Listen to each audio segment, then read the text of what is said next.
Irmãos, vamos orar mais uma vez, depois iremos para a meditação. Oremos. Senhor nosso Deus e Pai amado, muito obrigado, Senhor, por Tua graça sobre nós. Agradecemos pelo privilégio de podermos Te louvar. Pedimos agora, Senhor, pela meditação em Tua Santa Palavra, que possa vir ao encontro das nossas necessidades espirituais, Pai. E possamos honrar e glorificar o Teu santo nome por meio da Tua Santa Palavra. Nós oramos em nome do Teu Filho amado, nosso Senhor e Salvador, Jesus Cristo. Amém. Bem, irmãos, hoje nós vamos abrir nossas Bíblias em 2 Coríntios, capítulo 3.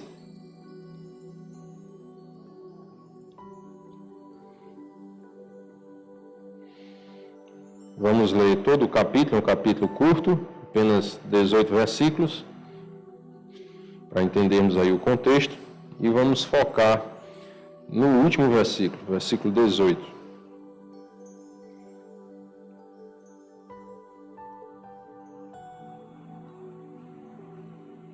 Esse texto vai falar sobre a nova aliança em Cristo e vai falar também sobre a liberdade que temos em Cristo. Lembrando, só enquanto os irmãos encontram aí, uma pequena introdução, né, sobre a antiga aliança, foi aquela que Deus fez por meio com Abraão, né, que era por meio da circuncisão, e aí veio a nova aliança em Cristo. E aqueles que creem no Senhor Jesus Cristo, eles são os verdadeiros israelitas, né? Ou seja, o verdadeiro povo de Deus, por meio da fé em Cristo. E os da fé é que são realmente filhos de Abraão, né? Trazendo essa reflexão de que você não se torna filho de Deus por meio de uma genealogia, por meio do sangue que corre nas veias, por causa da biologia, mas você se torna filho de Deus por meio da fé, ou seja, da filiação espiritual. Então essa é a nova aliança, né? Por meio da fé em Cristo, o ser humano pode se tornar filho de Deus. E aquela antiga aliança era só como uma sombra, né, daquilo que realmente Deus faria no futuro por meio de Cristo.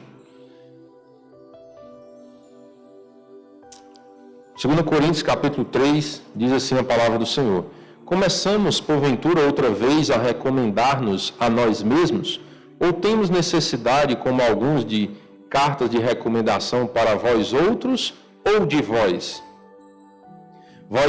Vós sois a nossa carta, escrita em nosso coração, conhecida e lida por todos os homens, estando já manifestos como carta de Cristo, produzida pelo nosso ministério, escrita não com tinta, mas pelo Espírito do Deus vivente, não em tábuas de pedra, mas em tábuas de carne, isto é, nos corações. E aí ele está trazendo agora essa reflexão e traçando às vezes um paralelo, não em tábuas de pedra, como foi lá no tempo de Moisés, escreveu as tábuas da lei, mas agora nos corações, está trazendo essa indicação de que ele está falando sobre a nova aliança, que é por intermédio de Cristo. E é por intermédio de Cristo que temos tal confiança em Deus. A confiança da salvação das nossas almas está em Deus, por intermédio de Cristo. Ou seja, sem Cristo nós não podemos ter a confiança em Deus que seremos salvos. Por isso que, geralmente, quando você pergunta a uma pessoa que não entregou a vida a Cristo ainda, se você perguntar a ela, quando você morrer, você vai para o céu? Aí ele vai dizer, não sei, só Deus sabe. Se eu fizer por onde, e aí vão, né, as colocações. Por quê? Porque a pessoa não tem confiança em Deus ainda, porque ela ainda não entendeu que Deus, por meio da fé em Cristo, concede a salvação ao ser humano, e a pessoa pode ter confiança dessa salvação, ela pode ter a certeza da salvação dela. Por que a pessoa não tem essa certeza? Porque ela não entendeu o Evangelho e também não creu. Porque a Bíblia nos ensina que quando você entende e crê, você pode ter a certeza da salvação. Como diz lá em 1 João, capítulo 5, versículo 13. Quando você crê, então você pode saber que tem a vida eterna. Não que por nós mesmos sejamos capazes de pensar alguma coisa, como se partisse de nós. Pelo contrário, a nossa suficiência vem de Deus, o qual nos habilitou para sermos ministros de uma nova aliança, não da letra, mas do Espírito. Porque a letra mata, mas o Espírito vivifica. Então essa nova aliança é por meio do Espírito. Por meio da fé em Cristo, você é selado com o Espírito Santo e assim você passa a ter a garantia da sua salvação. Porque o Espírito Santo que você recebe no momento em que crê em Cristo é o penhor da sua herança. É o penhor, é a garantia da sua salvação. É a habitação do Espírito Santo na sua vida. Por isso que a pessoa, no momento em que crê, ela já recebe o Espírito Santo. Ela não tem que crer e depois buscar o Espírito. Porque senão seria algo que ia depender do esforço dela. Porque o que te garante a salvação é a habitação do Espírito Santo. Então, se você diz, eu creio em Cristo, mas eu ainda não recebi o Espírito Santo, eu tenho que buscar esse Espírito. E aí passa a ser a partir das obras. É ou não é? Se você for pensar nessa lógica, depende do seu esforço receber o Espírito Santo. Ou seja, receber a garantia da salvação. Então, se fosse nessa linha, a salvação seria por obras. Porque dependeria do seu esforço de receber o Espírito. Sem o Espírito Santo, você não tem garantia de salvação. A Bíblia não fala que você tem. Ah, mas eu criei. Mas você tem o Espírito Santo? Não. Então tem uma coisa aí que está confusa. Certo? Ou você não creu, porque se você não recebeu o Espírito Santo, biblicamente você não creu. Certo? Então é por isso que tem uma confusão aí. Eu não posso dizer que eu criei em Cristo e não tenho o Espírito Santo. É uma coisa incompleta, certo? Ou você crê e recebe o Espírito Santo, ou você, se você não tem o Espírito Santo, é porque você não creu. E se você tiver que buscar o Espírito com seus próprios esforços, aí a salvação não é de graça, não é pela graça, é pelas obras. E a Bíblia não ensina que a salvação é pelas obras. A salvação é pela graça. Efésios 2:8, né? Porque pela graça sois salvos mediante a fé. Isto não vem de vós, é dom de Deus, não de obras, versículo 9, né? Não de obras, deixa bem claro lá, né? Para que ninguém se glorie. Versículo 7 diz, e se o ministério da morte, gravado com letras em pedra, se revestiu de glória, a ponto de os filhos de Israel não poderem fitar a face de Moisés, por causa da glória do seu rosto, ainda que desvanecente, como não será de maior glória o ministério do Espírito? Você imagina que o povo não pôde nem contemplar Moisés quando ele desceu do monte, por causa da glória que o revestia, que estava ali com ele. Imagine a glória do Espírito. É somente pela graça de Deus, não é por mérito nosso. Essa é a nova aliança em Cristo. Porque se o ministério da condenação foi glória, em muito maior proporção será glorioso o ministério da justiça. Nós podemos, para ficar assim um pouco mais claro, o ministério da condenação seria o quê? A lei. É ou não é? Porque quando você lê a lei salva? Não, a lei mostra o pecado e condena. O próprio Senhor Jesus Cristo, quando ele veio, disse, eu não vou julgar vocês, eu não vou condenar vocês. A própria palavra é quem vai fazer isso. Jesus não veio para condenar, ele veio para salvar. Mas a própria palavra faz. Então, o ministério da condenação foi glória. A gente pode entender, para ficar mais claro, que a lei, ela condena. Porque ela deixa claro que se você peca contra Deus, você está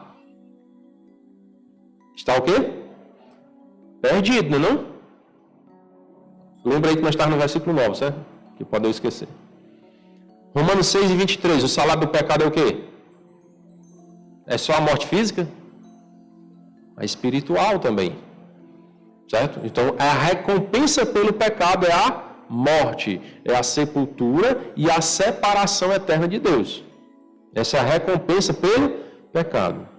Mas o dom gratuito de Deus é a nova aliança. Entenderam? A nova aliança. É a vida eterna em Cristo Jesus, nosso Senhor. A velha aliança traz esse primeiro recado. O salário do pecado é a morte. Então é o ministério da condenação, podemos dizer assim. O ministério da condenação é a morte, porque está lá a lei mostrando os pecados. Você cometeu o pecado, morte. Mas não para por aí. Tem a nova aliança. em Cristo Jesus, gratuitamente você pode receber a salvação da sua alma. Por isso que ele diz, o ministério da condenação foi glória. Porque mesmo a lei condenando, a lei aponta para Cristo. E aí você pode conhecer a Cristo por meio da lei ainda. Lá em Gênesis ainda, capítulo 3, versículo 15, já falava do Senhor Jesus, lembram? Não, né? O que é que diz lá em Gênesis 3 e 15? Aí, pastor, agora você pegou pesado, né? Ali fala da condenação sobre a serpente, que o filho da mulher ia pisar na cabeça da serpente, lembra? E a serpente ia picar no calcanhar do filho da mulher. E ali já estava falando da nova aliança de Cristo. Vamos lá só para vocês relembrarem. Anotem aí no canto da Bíblia, não esqueçam desse texto, Gênesis 3 e 15. Porém, inimizade entre ti e a mulher, entre a tua descendência e o seu descendente. Este, que é o descendente da mulher, te ferirá a cabeça. Deus está falando com a serpente aqui. Ele diz, e tu, serpente, lhe ferirás o calcanhar. Jesus morreu, mas Jesus ressuscitou. O ministério de Cristo, ele veio trazer a nova aliança, a vitória sobre a morte. Aquelas duas mortes de Romanos 6 e 23. O salário do pecado é a morte física e a morte espiritual. E aí Jesus trouxe a vitória sobre as duas mortes. Tanto a morte física, porque você vai ressuscitar um dia para a glória eterna, se você creu em Cristo. Se não creu, vai ressuscitar também, sim ou não? Vai, mas para a condenação eterna. Então, a ressurreição você vai participar. Só que qual delas você quer participar? Eis a questão, né? Se você crê no Senhor Jesus, vai participar da ressurreição para a glória eterna. Se não creu, é a ressurreição para a perdição eterna. E ele também deu a vitória sobre a segunda morte, que é a condenação, a perdição. Então, ele te deu a vitória sobre a primeira morte, que é a morte física, e também a vitória sobre a segunda morte, que é a morte espiritual. Então, Cristo é essa nova aliança maravilhosa que Deus nos concede. Voltando para o nosso texto base, 2 Coríntios 3 e 9, porque se o ministério da condenação foi glória, em muito maior proporção será glorioso o ministério da justiça. Esse ministério da justiça está se referindo a quê? A nova... A pista, né? A nova aliança. Beleza? Não esqueçam, tá bom? Qual é o nosso tema de hoje? Estamos falando sobre o quê? A nova aliança, tá bom? Não esqueça não. É o que nós estamos falando hoje. A nova aliança é em Cristo. Por meio da fé em Cristo, você tem acesso à nova aliança, que é a salvação da sua alma por meio de Jesus. Porquanto, na verdade, o que outrora foi glorificado, neste respeito, já não resplandece diante da atual sobreexcelente glória. Porque se o que se desvanecia teve sua glória, muito mais glória tem o que é permanente, que é a nova aliança. Tendo, pois, tal esperança, servimos-nos de muita ousadia no falar. Nossa esperança está na velha aliança ou na nova? Estão em dúvida? Na nova, né? Na nova aliança. A nossa esperança é baseada na nova aliança em Cristo, porque nós não somos salvos pelas obras. Nós não somos salvos pela lei. A lei não salva. A lei é como raio-x, né? Ele só mostra onde é que está o problema. Mostra onde é que está o pecado. Mostra o que você teria que fazer para ser salvo. Mas você não consegue fazer. Porque você não consegue cumprir os 613 preceitos da lei. Então Deus enviou a nova aliança. Que por meio de Cristo você é salvo do inferno, dos seus próprios pecados.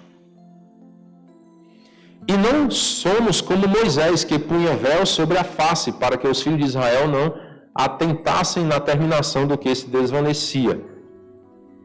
Mas os sentidos deles se embotaram, pois até o dia de hoje, quando fazem a leitura da antiga aliança, o mesmo véu permanece, não lhe sendo revelado que em Cristo aquele véu, ele é o quê? Removido. Aquele véu que separava o ser humano do acesso a Deus. Vocês lembram que lá no templo tinha o santo lugar e o santo dos santos. O santo dos santos era a representação da habitação de quem ali? Quem habitava lá no santo dos santos? Deus. Quem tinha acesso ao santo dos santos? Todo mundo? Não. Porque tinha um véu que separava. Então, quando eles iam, eles tinham esse véu, né? Eles faziam as orações e tudo, o sacrifício, mas tinha esse véu que separava eles da presença de Deus.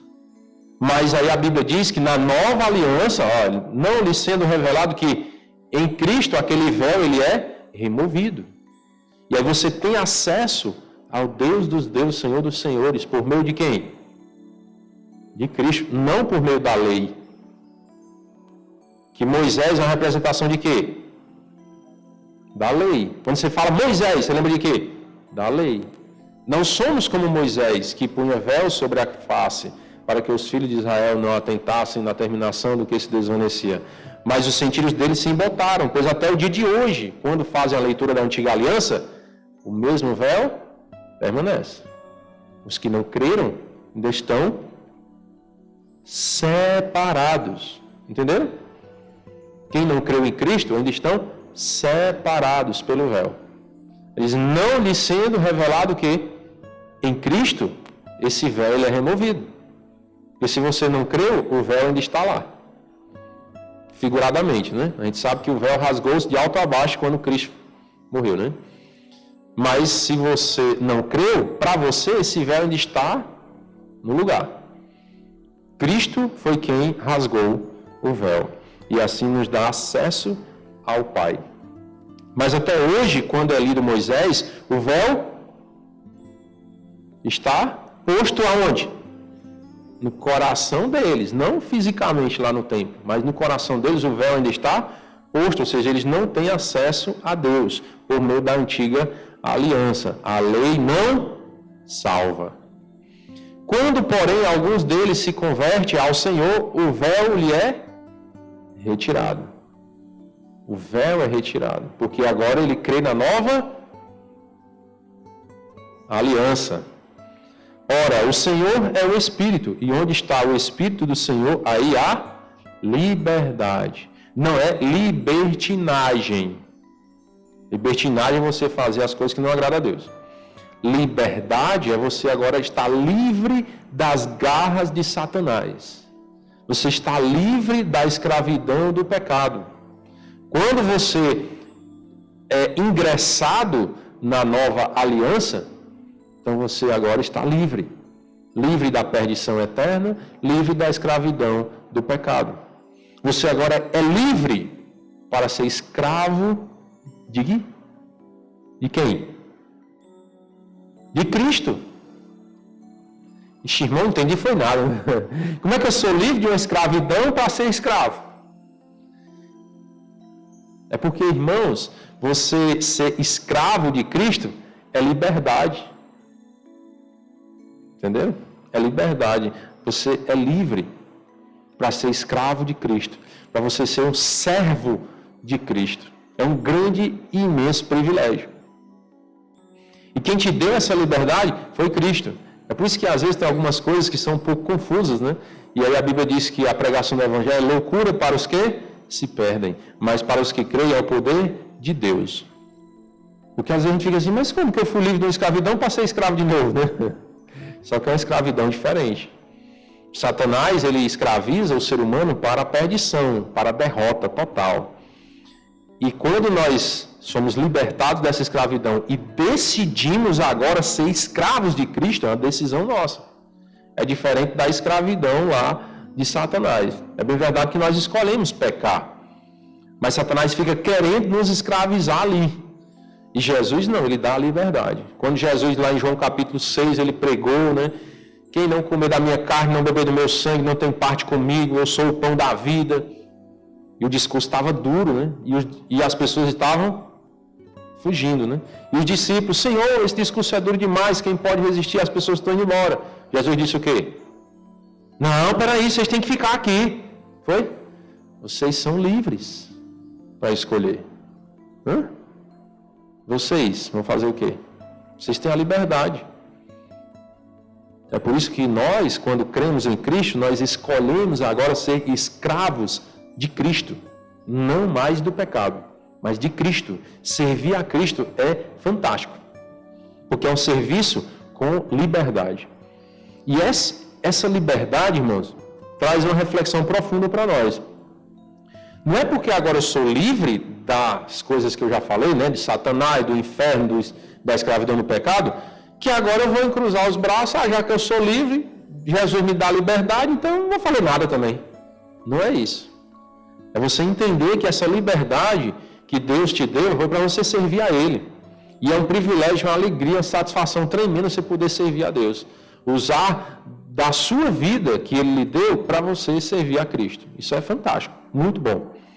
Só não sabe o quanto é bom servir a Deus quem não serve.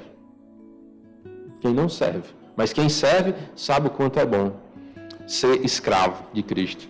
Ser um servo de Cristo. E todos nós, com o rosto desvendado, contemplando como por espelho a glória do Senhor, somos transformados de glória em glória na sua própria imagem, como pelo Senhor o Espírito. Vamos tentar entender esse versículo 18 por partes, né? Quando ele fala em todos nós, está se referindo a todos os verdadeiros crentes. Não é a toda a humanidade. São os verdadeiros crentes. Todos nós, quem? Nós quem?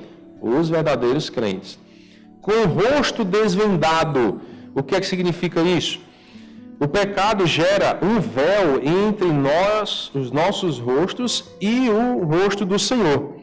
Quando nós confessamos e abandonamos o nosso pecado, nós ganhamos um rosto descoberto ou desvendado. Que é o que ele está dizendo. E todos nós com o rosto desvendado, ou seja, os verdadeiros crentes, é o sinal, se eles são verdadeiros crentes, eles fizeram o quê? Confessaram o seu pecado e se converteram ao Senhor Jesus Cristo. Então agora o véu foi rasgado. Hoje estão com o rosto desvendado. Quem é que nos separa de Deus? Isaías 59, verso 2. Anote para você saber.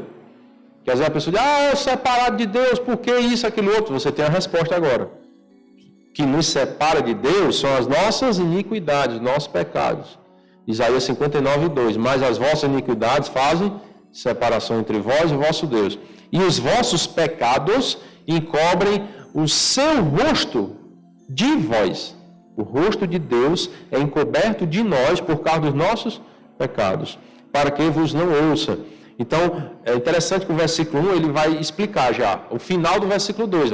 Eis que a mão do Senhor não está encolhida, para que não possa salvar, nem surdo o seu ouvido para não poder ouvir. Mas aí no versículo 2 ele diz, para que vos não ouça. Ou seja, no 1 ele já está dizendo, presta atenção, Deus não é surdo. Deus ele tem capacidade de ouvir. Agora ele não ouve por causa dos pecados de vocês. Você vive uma vida de pecado e quer que Deus te escute? Não pode. Entenderam? O que é que Isaías está dizendo? Deus não é surdo e nem está com a mão encolhida para nos salvar. Deus pode salvar. Deus pode ouvir. Mas o problema está na nossa vida. Nos nossos pecados. As vossas iniquidades fazem separação entre vós e o vosso Deus. E os vossos pecados encobrem o seu rosto de vós para que vos não ouça. Deus pode salvar, Deus pode ouvir. Mas nós impedimos a ação de Deus na nossa vida. Por causa de quê? Dos nossos pecados.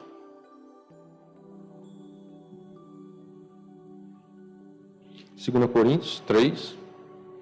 Nós estamos em qual versículo? 18, né? Muito bem. Então, os nossos pecados trazem esse véu entre nós e Deus. Nós não temos acesso a Deus. Quando cremos em Cristo, aí esse nosso rosto é desvendado, o véu é rasgado em nossos corações. E aí ele continua dizendo, todos nós com o rosto desvendado, contemplando como por espelho. Então, esse espelho é a palavra de Deus, onde nós podemos contemplar a glória do Senhor. Contemplando como por espelho a glória do Senhor. Então, por meio da palavra de Deus, eu vejo a glória do Senhor. E algo muito interessante nós vamos ver na continuação. Preste bastante atenção nisso. Não durma. Acorde. Certo? Durma não. A glória do Senhor quer dizer a sua excelência moral. A glória do Senhor é a excelência moral dele. Na Bíblia, nós contemplamos a perfeição do caráter de Deus, a beleza de todas as suas obras e as suas ações. Essa é a glória do Senhor, é o caráter de Deus. Nós contemplamos a glória do Senhor aonde? Na palavra de Deus, na Bíblia. Nós vemos essa glória de Deus lá nas Escrituras Sagradas. Porque você já viu os milagres que Deus fez no passado? Você viu acontecendo? Você estava lá? Não. Então você vê pela Bíblia. Abriu o Mar Vermelho, o povo de Israel passar, você estava lá? Não, mas você vê pela Bíblia. Então, por meio da Bíblia, você consegue ver a glória do Senhor.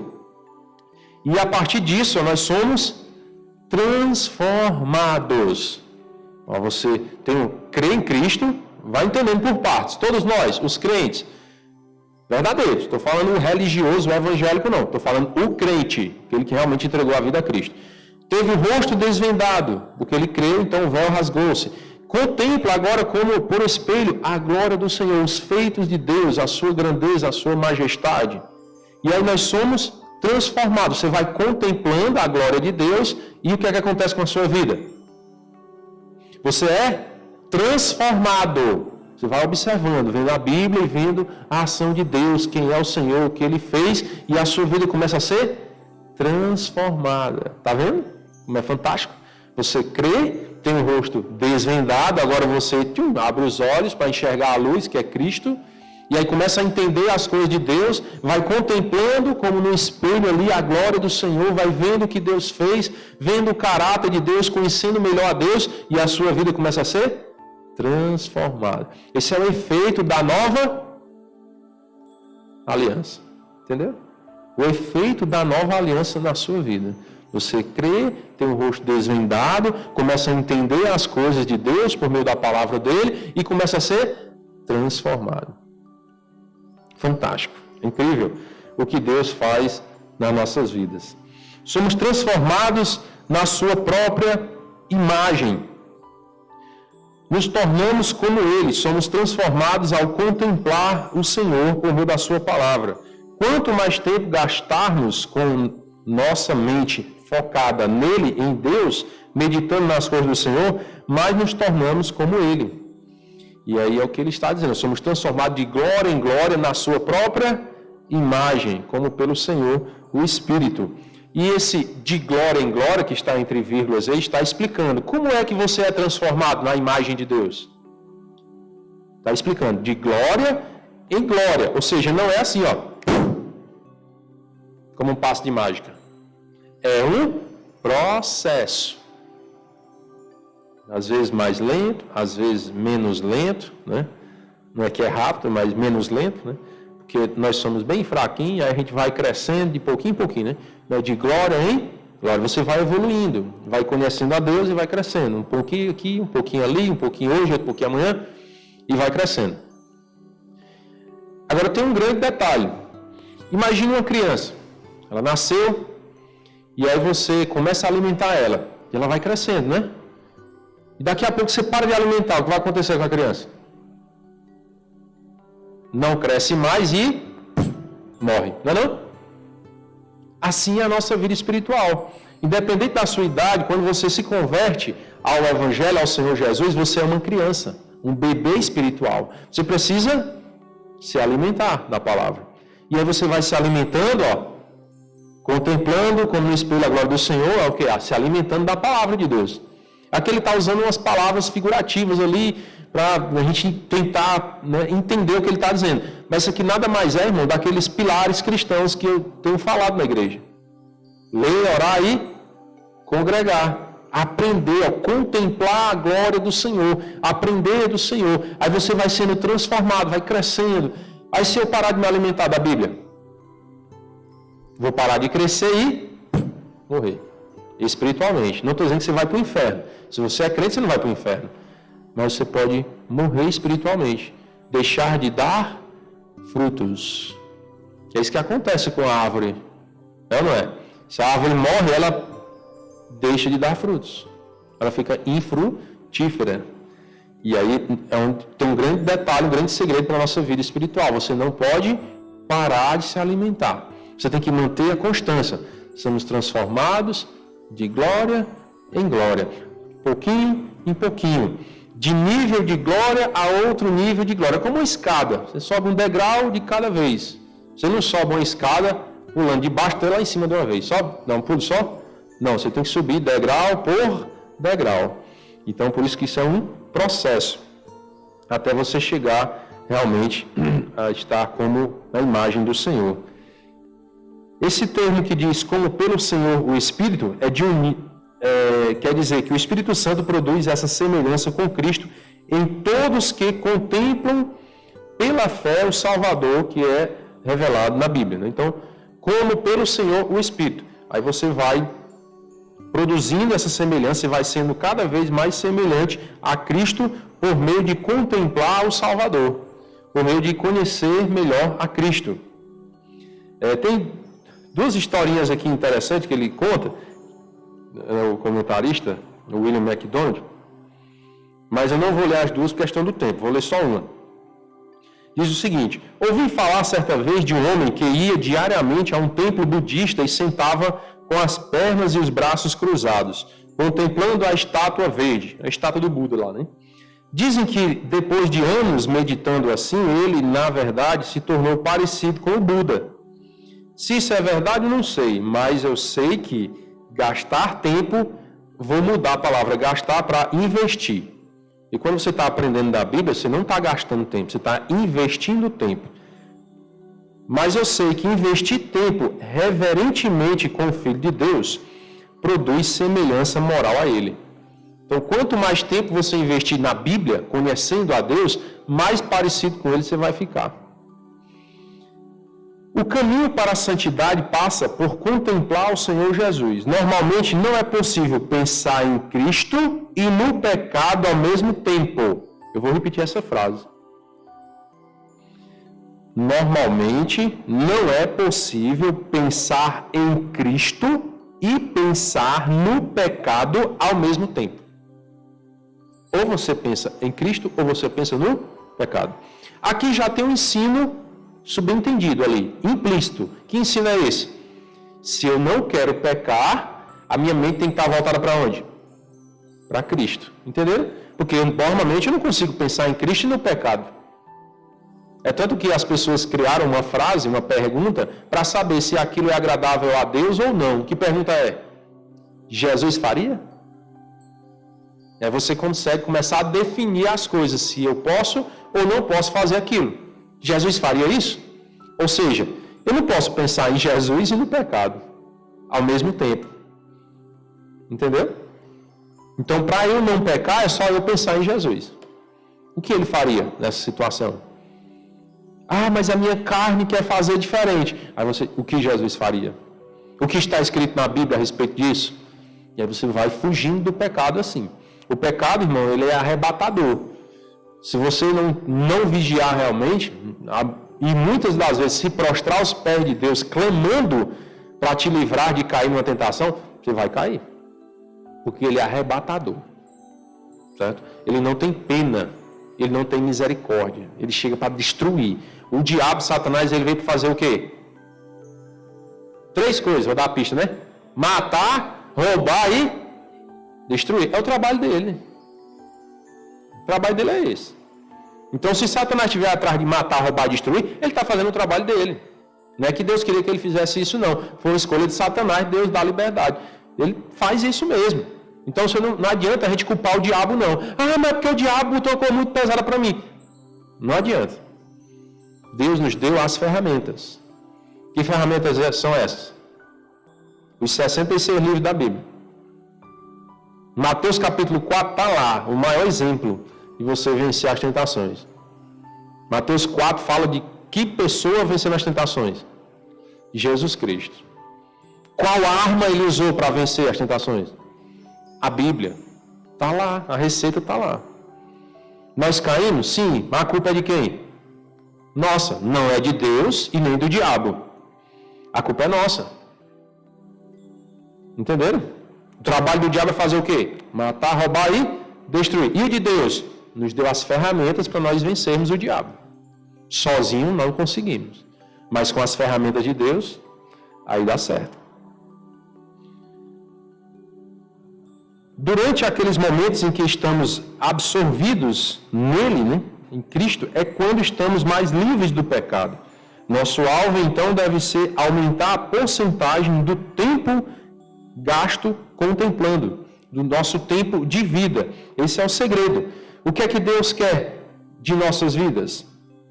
Primeiro, a salvação, isso aí nós já sabemos, é incondicional e negociável, né? E o que mais depois?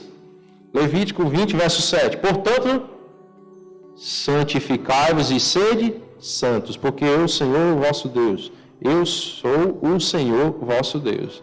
Então, Deus é o nosso Senhor. E o que é que nós temos que fazer? Nos santificar. Buscar a santificação a cada dia. Para concluirmos o último texto, 1 Pedro 1,16, diz o quê? A mesma coisa. Porque escrito está, sede santos, porque eu sou santo. O Senhor nosso Deus é santo. O Senhor Jesus Cristo, nosso Redentor, Ele é santo. E nós, como filhos de Deus, servos do Senhor, nós temos que fazer o quê? Ser santo. Como no espelho, ó, contemplando lá a sua face, de glória em glória, né? Crescendo, sendo mais parecido com o Senhor. Temos que buscar viver uma vida de santidade. Irmão, mas eu não consigo. Você já achou um ser humano que conseguiu? Não existe.